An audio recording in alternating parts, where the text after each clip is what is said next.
자, 이제 DOE 어널리틱스의 분석 모듈에 대해서 설명을 하겠습니다. 자, 메뉴 보면요. 여기 효과 분석에서부터 여기 공정 능력 요 부분까지 이게 바로 이제 분석 모듈이고요. 자, 이런 거는 이제 분석 결과나 여러 가지 이제 링크하는 문제, 그 다음에 실행 단추가 업데이트가 되지 않는 그런 것을 정리해주는 메뉴들이에요. 그 다음에 이 마지막에 이 부분은 분석 결과 시트를 모두 삭제해주는 겁니다. 자, 예제 데이터 하나 읽어보겠습니다.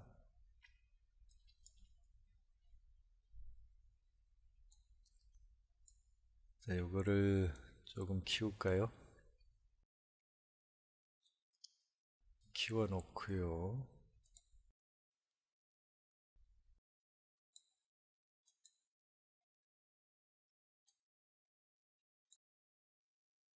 자, 이게 예제 데이터 기존에 만들어 놨던 그 디자인 매트릭스에 대한 예제 데이터예요.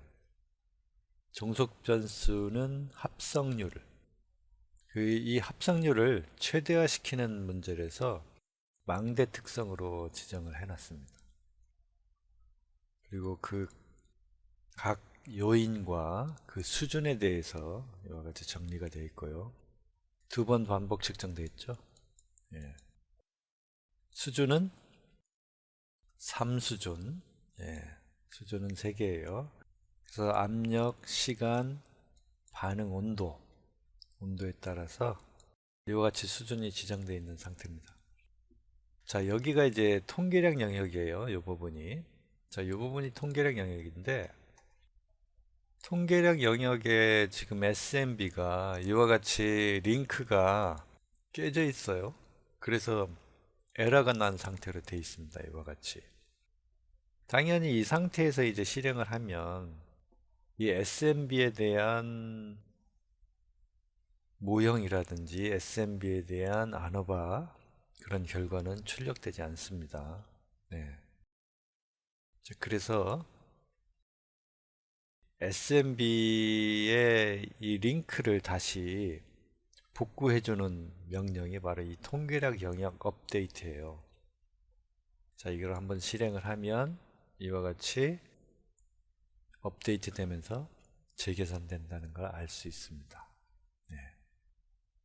그래서 항상 기존에 이제 저장돼 있던 디자인 매트릭스를 읽을 때는 이 통계량 영역에 이 통계량들이 정상적으로 계산이 되어 있는지를 확인하시면 되는 겁니다. 네. 자, 여기가 이제 종속 변수 y, 반응 y라는 부분이고, 이게 표준 편차를 y로 할 때는 바로 이 부분을 사용하는 거고요. SMB를 y로 사용할 때는 바로 이 부분에 통계량 영역의 이 부분을 사용하는 겁니다. 네. 그래서 기존에 이제 회귀 모형을 이와 같이 적합을 해놨어요. 네, 그래서 뭐 예를 들어 개수 파레토 클릭을 해보겠습니다. 자, 이렇게 클릭을 하면 이와 같이 연결이 되지 않아요. 역시 이러한 명령 단추들도 지금 연결이 되지 않습니다. 자, 이거는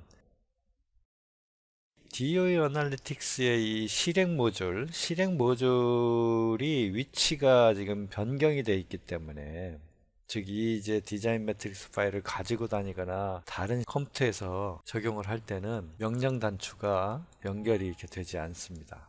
그래서 이 연결 단추들을 복구해 주는 게 바로 이거예요. 실행 단추 업데이트라는 거예요. 그래서 실행을 해 보겠습니다. 30개의 단추가 있었네요, 여기에. 네, 그래서 오류를 수정했다고 나옵니다. 그래서 이렇게 개수 파레토를 클릭하면 이와 같이 출력이 되지요. 자, 이거는 표준 편차 거고, 이거는 SMB를 보는 부분이고요. 예, 수직을 다시 누르면 이와 같이 랜덤하게 모양이 바뀌도록 해놨어요. 예, 이렇게.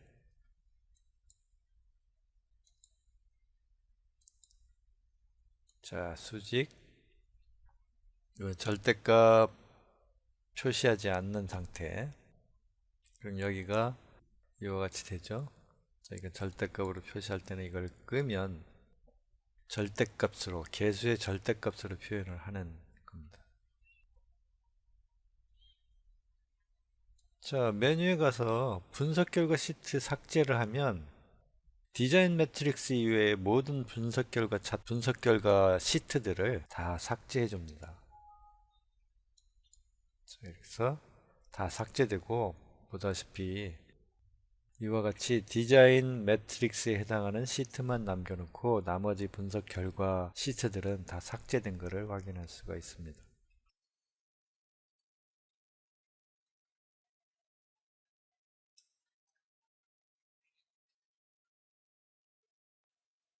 자, 분석 모듈은요, 이와 같이 간단해요. 예, 구조를 보면 디자인 매트릭스를 작성을 하겠죠. 이와 같이 디자인 매트릭스를 작성하고 나면 주변 평균 도표라는 것을 출력할 수가 있고요. 그 다음에 인터랙션 이펙트 프로파일 도표라고 해요. 그래서 프로파일 도표를 출력해서 상호작용 여부를 판단할 수 있고요. 그 다음에 아노바를 출력할 수 있어요. 물론 이 아노바와 연결된 아웃풋들이 각 요인 효과의 기여도를 도표로 출력할 수 있고, 그 다음에 피셔의 리스트 시그니피컨스 디퍼런스 플롯을 출력할 수 있어요. 자, 그 다음에 반응 회귀 모형을 적합할 수가 있는데요. 이게 바로 하이라이트죠. 예, 이게 그냥 핵심이에요, 사실은. 예. 아노바에서 적절하게 최적의 중간값을 확인하지 못할 경우에 당연히 이걸 써야 되는데, 이 아노바나 이 앞에 있는 이것에 대한 아웃풋을 전혀 보지 않아도 최종적으로 반응 회귀 모형을 적합하고 나서 뭐가 최적 수준 조합인지를 결정할 수가 있는 겁니다. 그래서 가장 중요한 부분입니다. 그래서 앞에 3개 이런 것들을 사용하지 않아도 결론을 여기서 다 확인할 수 있어요. 물론 이것들을 사용하는 방법에 대해서는 여러분들은 아셔야 됩니다. 이걸 모르고 이것만 그냥 사용한다는 것은 좀 기계적이 되어서 분석의 초점을 많이 잃어버릴 수가 있으니까 그런 건 별로 추천하지 않습니다.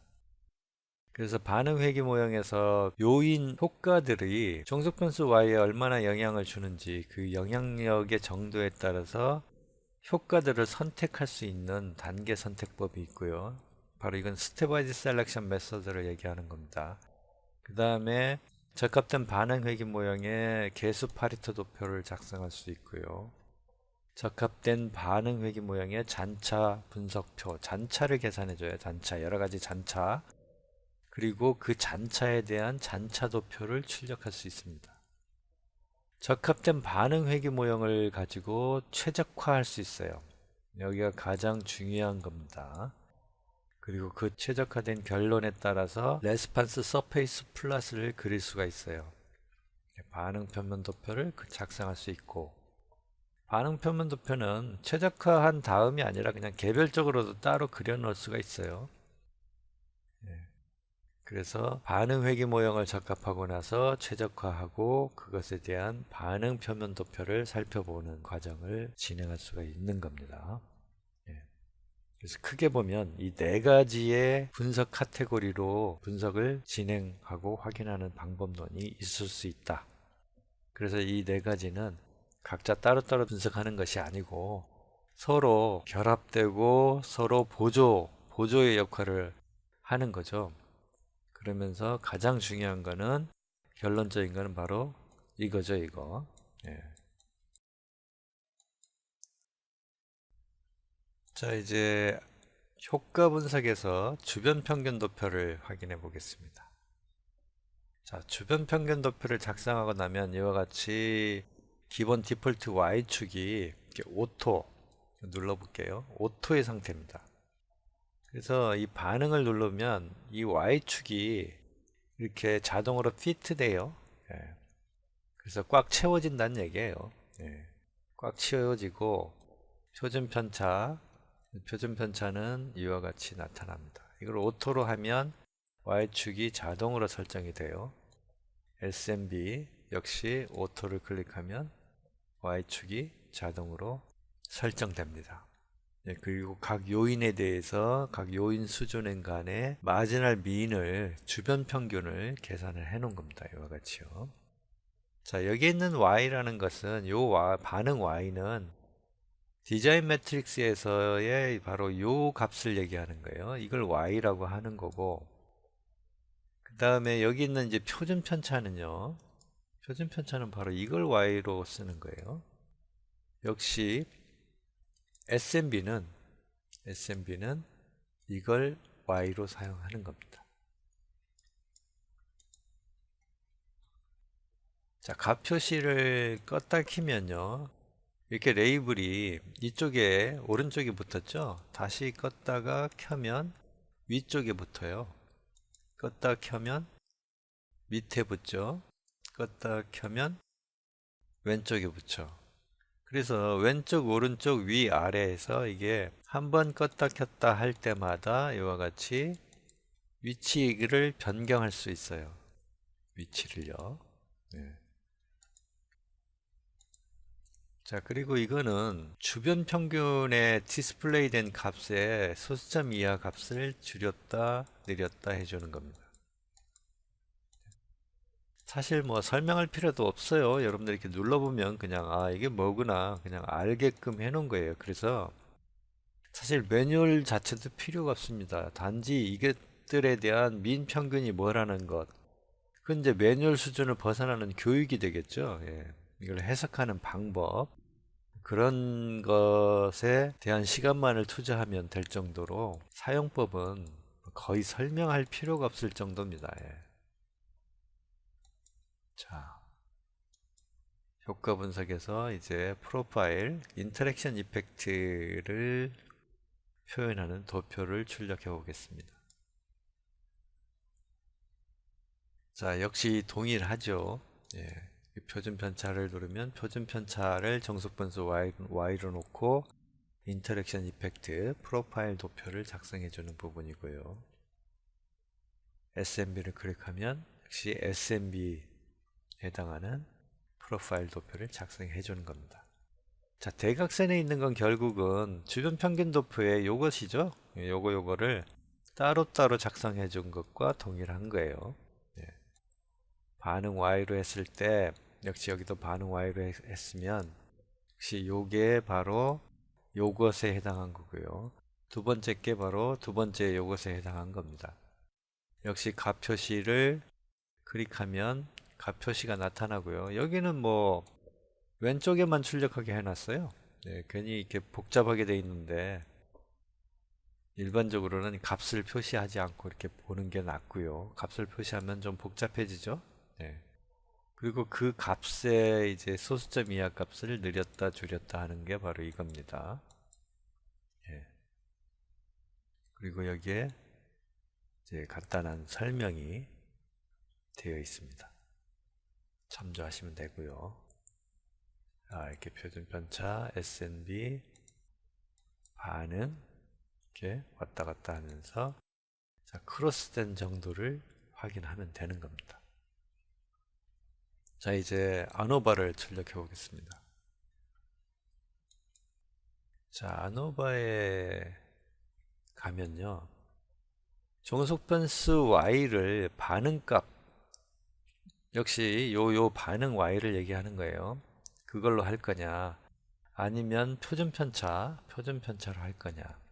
그래서 여기 보면 스탠다드 데비에이션 할 거냐, 비율이냐, 아니면 기울기를 할 거냐. 그러니까 통계량에서 바로 가운데 있는 거죠. 통계량 영역에서. 그 다음에 SMB를 할 거냐, 이것을 선택해서 클릭할 수 있게 되어 있습니다. 반응값을 누르겠습니다. 자, 그렇게 되면 이와 같이 출력이 됐어요. 예. 아노바 테이블이 출력이 됐고요. 그 다음에 이거는 밑에 있는 LSD의 평균값에 대한 소수점 이하를 늘려줬다 줄여줬다 하는 거예요. 자, 요것은요. 그렇죠? 요 값에 대한. 그리고 밑에 있는 이 그래프는 이 기여도를 막대도표로 그린 거예요. 그래서 이 기여도 막대도표를 파워포인트로 가져가려면 여기서 이렇게 하는 거죠. 도표 복사 to 파워포인트. 밑에 있는 LSD 도표도 이와 같이 보낼 수 있죠. 그래서 이렇게 놓고 to 파워포인트 하면 파워포인트 실행되면서 파워포인트에다가 그림을 갖다 옮겨 버립니다. 자, 이게 메타 파일로 보내놨기 때문에 선명한 상태입니다. 이와 같이요. 매우 선명한 상태예요. 자, 그리고 뭐 다른 그림을 보내겠다 그러면 이렇게 to 파워포인트 하면 다음 슬라이드에다가 이와 같이 그림을 보냅니다. 자, 이건 뭐 유니스 제가 만든 프로그램에서는 다 똑같이 적용되는 이 메뉴예요. 이 부분은. 자, 닫고요. 자, 그 다음에 중요한 부분인데 이건 이제 각 요인의 효과를 풀링할 때, 에러항에 풀링할 때 사용되는 겁니다. 그래서 이걸 클릭하면 1% 미만에 해당하는 효과가 바로 이 ABC였어요. 이거 빼볼게요. 0.76% 기여도를 갖기 때문에 그 기여도가 작은 거를 이제 에러항에 더해버리죠. 그렇죠? 308이에요. 에러항이 58.81이 이제 1% 미만이기 때문에 1%를 지정을 하게 되면 이 오차항에 더해버리게 되는 겁니다. 자, 어떻게 쓰는지 알겠죠? 자, 이렇게 하면 이제 3% 미만 되는 건 다 2%면은 BC는 남게 되네요. 뭐 유의하니까 요건 뭐 그래서 이거는 퍼센트를 너무 크게 하지 않는 것이 일반적인 관례겠죠. 그래서 이와 같이 에러항에 풀링된 결과를 직접 확인할 수 있고 그게 풀링됨에 따라서 이 F값과 P값이 달라지죠. 그러니까 지금 이게 나타나 있지만 AC와 ABC 항은 삭제한 아노바 테이블하고 같아지는 거예요, 이게. 자, 요 부분과 요 부분이 삭제된 상태의 아노바 테이블이라고 생각하면 되는 겁니다. 그래서 이렇게 삭제되기 전에 이것들이 이만큼이었는데 이게 바로 오차항에 풀링되면서 F값과 바로 P값 유의성 확률인 유의 확률이 달라져 버렸죠. 자, 그 다음에 밑에는 LSD 검정, 피셔의 LSD 검정에 해당하는 아웃풋인데요. 보다시피 이렇게 선이 연결되어 있지 않아요. 선이 연결되어 있지 않기 때문에 세 집단, 세 수준 간의 평균의 차이가 유의 수준 0.05, 0.05 하에서 유의하다. 유의하다는 것을 의미하는 겁니다. 만일 이게 두 개가 유의하지 않다면 이와 같이 해서 이렇게 선이 연결되겠죠. 연결돼서 나올 거예요. 이렇게. 자, 그거 한번 다른 예제 갖고 한번 볼까요? 그냥 가상으로 하나 만들어 보죠. 일부 실시법에서 요거를 한번 눌러서 하나를 만들어 보죠. 자, 그대로 완료합니다. 자, 데이터를 난수 데이터로 채워 보겠습니다. 자, 난수 데이터로 채웠고요. 자, 아노바를 시도하겠습니다.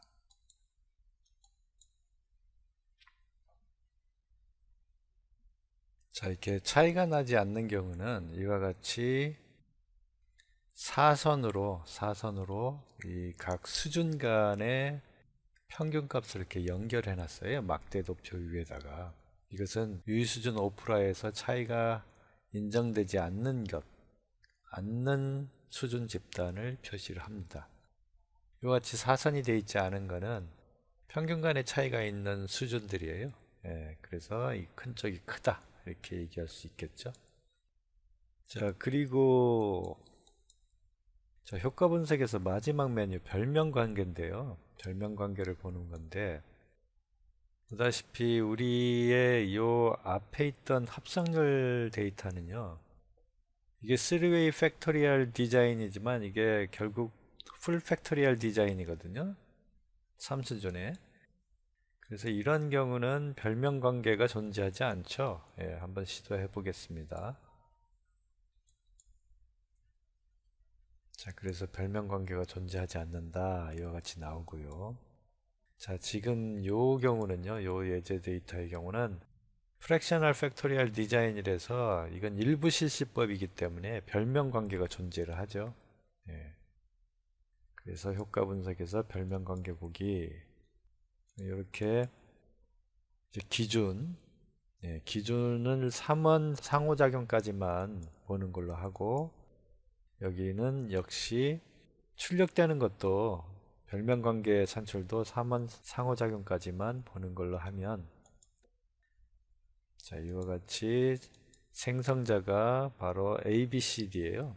예, 이게 뭐 정의대조라는 거죠. 정의대조. Defining Contrast라는 거예요. 자, 그 다음에 A라는 주효과와 BCD가 바로 별명 관계죠. 또 동일한 관계예요. 예, 동일한 효과에 별명이란 건 다른 이름을 얘기하는 거예요. 이름만 다를 뿐이지 동일하다는 거예요. C와 A, B, D의 3웨이 인터랙션 이펙트가 동일하다. 예, 이와 같은 별명 관계에 있다. 이건 이제 실험수를 줄였기 때문에 일부 실시법에서만 별명 관계가 존재하는 겁니다. 이제 아노바에서 상호작용 변경에 대해서 설명을 하겠습니다. 상호작용을 변경할 때는 이와 같이 상호작용 변경 단추를 누르고요. 이와 같이 이제 인터랙션 이펙트가 표시가 되어 있는데, 아노바에서는 이렇게 2차형은 적용되지 않아요. 2차형, 3차형은요. 그래서 이거를 모두 제거하고 2원 또는 3원 이렇게 적용이 되지만, 이렇게 2차항, 반복되는 2차, 3차항은 RSM, 즉 회귀 모형에서만 적합이 되는 거예요. 그래서 밑에 이제 줄을 적어 놨습니다. 그래서 이렇게 지정한다 하더라도 다음 단추를 누르면, 그리고 반응을 확인하면, 자, 이와 같이 2차형은 출력되지 않는다는 것을 확인할 수가 있습니다. 그래서 이와 같이 2차형을 주게 되면 이것은 아노바 모형에서 적용되지는 않고, 이것은 반응 회귀를 적합할 때만 이와 같이 2차나 3차, 그 다음에 2차와 1차를 적용하거나 2차, 2차를 적용하거나, 1차, 2차는 이런 거죠. ABB, ACC 뭐 이런 거예요. 예. 이런 거 역시 아노바에선 적용되지 않습니다. 한번 확인해 볼게요. 자, 반응을 눌러보면 그렇죠? 예, 그래서 아노바 모형에서는 저와 같은 효과를 지정할 수 없는 겁니다. 저것은 반응 회귀 모형에서만 가능한 거기 때문에 그렇습니다. 그래서 역시 인터랙션 이펙트를 보고 싶을 때 상호작용을 변경한 다음에 다시 실행을 해주면 적용을 할 수 있다. 그래서 아노바에서는 이게 다 전부죠. 예, 여기 다 전부예요. 그래서 각 요인 효과들을 아노바 모형에서 적용해 볼 수 있고, 이와 같이 차이가 있는 것과 차이가 없는 것들을 구분해서 볼 수가 있는 겁니다.